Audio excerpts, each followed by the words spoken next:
Selamat datang di Suara Malam, tempat suara menjadi bayang, dan cerita jadi jalan pulang yang tak pernah sama. Jika kamu penikmat kisah menyeramkan, jangan lupa tekan tombol subscribe, aktifkan lonceng, dan bagikan video ini ke teman yang merasa cukup berani. Matikan lampumu, kenakan headset, dan biarkan suara kami membawamu ke malam yang tak bisa kau lupakan. Ada bangunan tua yang berdiri di antara perumahan baru dan proyek. Ruko mangkrak di pinggir kota. Tidak ada papan nama. Tidak ada penjaga. Hanya dinding beton abu-abu. Dengan coretan vandal dan jendela-jendela yang seperti mata kosong mengamati siapapun yang lewat. Orang-orang menyebutnya Gedung C. Menurut cerita warga sekitar, dulunya itu adalah pabrik tekstil, berdiri sejak awal 1970-an. Ramai bising, penuh suara mesin dan kehidupan. Tapi semuanya berhenti di tahun 1987 ketika sebuah kebakaran besar melalap bagian dalam gedung dan menewaskan setidaknya 14 pekerja. Tidak ada yang tahu penyebab pasti kebakaran itu. Beberapa bilang karena korsleting, tapi sebagian percaya itu bukan kecelakaan biasa. Setelah kejadian itu, gedung dibiarkan begitu saja, tidak direnovasi, tidak dijual, bahkan tidak disegel, seolah-olah sesuatu di sana tidak boleh dibangunkan lagi. 3 mahasiswa dari fakultas komunikasi datang dengan ide gila, membuat dokumentasi uji nyali untuk proyek. Akhir, mereka adalah Rangga, anak paling berani sekaligus paling sembrono. Dinda, yang sebenarnya penakut tapi tidak mau dianggap lemah. Dan Yoga, si operator kamera yang lebih sering diam dan fokus pada peralatan. Mereka tiba di depan gerbang besi tua itu, tepat pukul 22.57 malam. Hujan baru saja berhenti. Udara lembab dan tanah di sekitar becek seperti baru digali. Pintu pagar sudah setengah roboh, jadi mereka hanya perlu mendorongnya sedikit untuk masuk. Dinda sempat ragu. Ia berdiri mematung, memandangi bangunan 3 lantai yang menjulang gelap seperti tengkorak beton. Kalau ada yang nggak enak, kita keluar ya, katanya pelan. Rangga hanya tertawa, baru depan gerbang aja udah takut. Yoga merekam semuanya tanpa berkata-kata. Tapi kalau kau cukup jeli, di salah satu frame, ada bayangan keempat. Lantai pertama penuh puing. Kerangka mesin berkarat, kain sobek yang menggantung di langit-langit, dan rak logam yang patah seperti bekas pertarungan. Di pojok ruangan ada boneka kecil, kotor, lusuh, tak punya mata. Yoga merekamnya. Dinda berkata, siapa yang ninggalin boneka di tempat kayak gini? Tak ada yang menjawab, tapi suara kecil terdengar samar, nyaris tak tertangkap. Itu bukan boneka. Dinda menoleh. Kalian dengar suara tadi? Rangga geleng. Yoga sibuk dengan kameranya. Tapi langkah mereka melambat. Ada hawa tak enak yang menggantung di udara. Bukan karena debu, bukan karena kegelapan, tapi karena sesuatu yang tidak terlihat sedang menunggu. Di lorong menuju tangga, mereka menemukan papan nama tua bertuliskan Divisi Jahit, Kepala R. Suroyo. Di bawahnya, tempelan catatan kerja dengan bercak merah kecoklatan. Dinda menyinari noda itu. Dara? Katanya. Paling karat, jawab Rangga, walau suaranya terdengar kurang yakin. Tangga menuju lantai 2 sempit dan terbuat dari besi berkarat. Langkah mereka berderit. Setiap injakan terasa seperti dipantau. Lantai 2 ternyata lebih utuh. Ada kantor-kantor kecil berderet di sepanjang koridor. Bau apak dan jamur makin menyengat. Salah satu pintu terbuka, dan di dalamnya mereka menemukan ruangan arsip, tumpukan map tua, dokumen kerja, dan foto-foto. Banyak sekali foto pekerja. Semua memakai seragam pabrik dan tersenyum. Tapi satu hal yang mengganggu. Wajah mereka semua disilang tinta merah. Di balik salah satu foto ada secarik kertas dengan tulisan tangan gemetar. Tolong jangan ganggu kami. Kami sudah mati tapi dia belum. Yoga ingin merekamnya tapi kameranya tiba-tiba mati. Layar gelap. Senter juga berkedip. Lalu suara itu datang. Bukan teriakan, bukan bisikan, tapi semacam hela napas berat dari balik tembok. Dinda mundur pelan, menabrak kursi logam yang jatuh dengan suara keras. Suara napas itu berubah menjadi gumaman.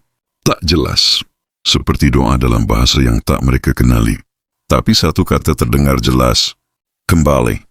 Rangga ingin keluar, tapi pintu koridor yang tadi mereka lewati tertutup. Tak terkunci, tapi dingin. Sangat dingin.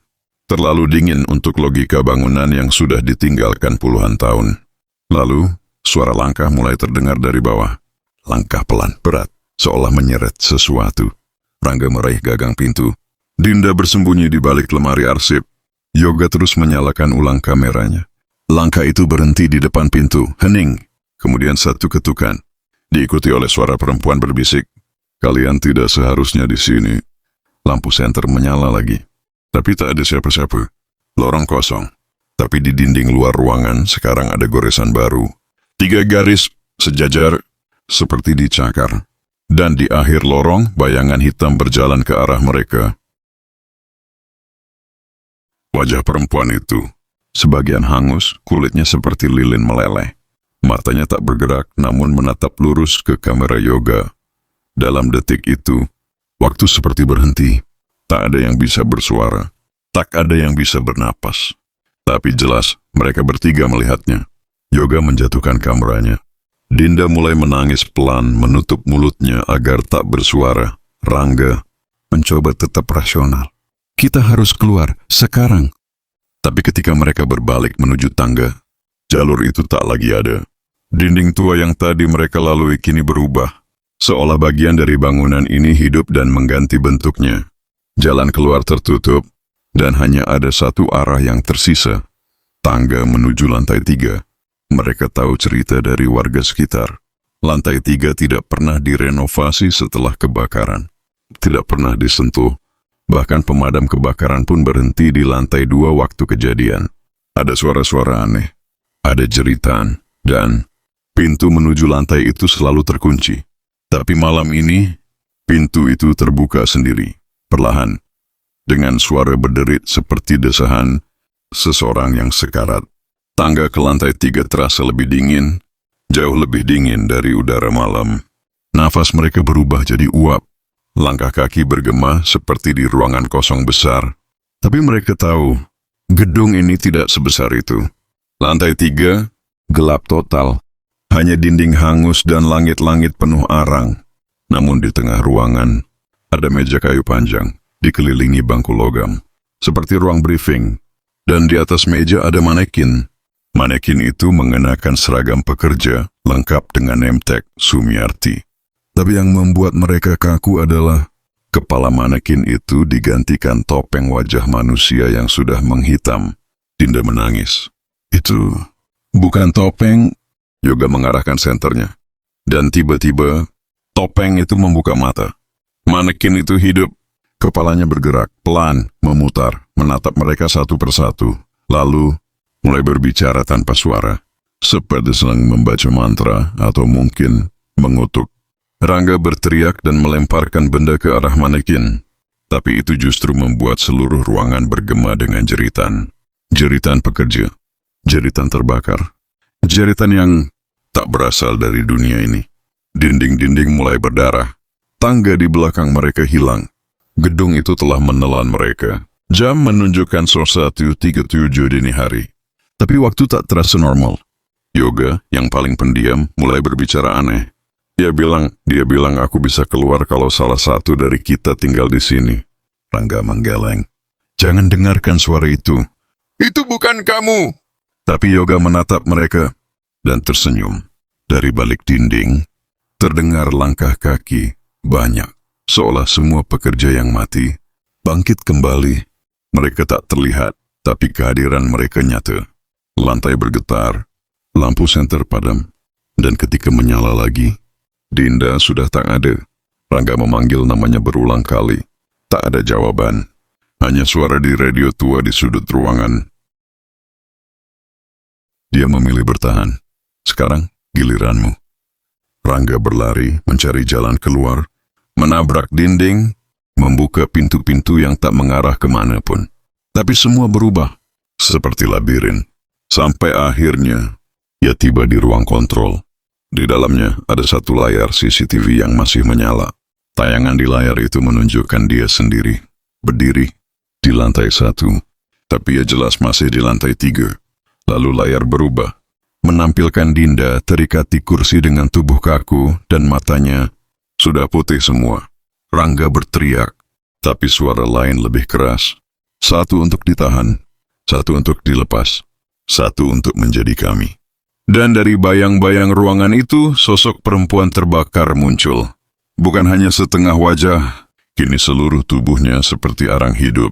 Ia berjalan mendekati Rangga. Tangan melepuhnya menyentuh bahu. Dan dengan suara berbisik yang seakan menembus jiwa, "Kau yang terakhir. Pilihannya bukan milikmu." Pagi harinya, gedung itu sunyi seperti biasa. Tak ada tanda-tanda kejadian apapun. Polisi datang setelah laporan warga tentang suara jeritan semalam. Tapi yang mereka temukan hanyalah kamera rusak di dekat pintu. Isi kameranya hanya satu rekaman. Rekaman malam itu, video dimulai dengan tawa-tawa ringan. Candaan mahasiswa. Suara langkah kaki masuk gedung. Tapi di menit ke-39, suara berubah menjadi tangisan, jeritan, doa, dan terakhir, wajah Dinda menatap langsung ke kamera dengan mata putih dan senyum kecil yang aneh. Lalu layar hitam, dan satu suara perempuan berbisik, "Kami masih menunggu yang berikutnya." Dan sejak malam itu, gedung C dikunci selamanya. Tak ada yang berani membuka lantai 3. Tapi anehnya, suara tangis dari dalam masih terdengar.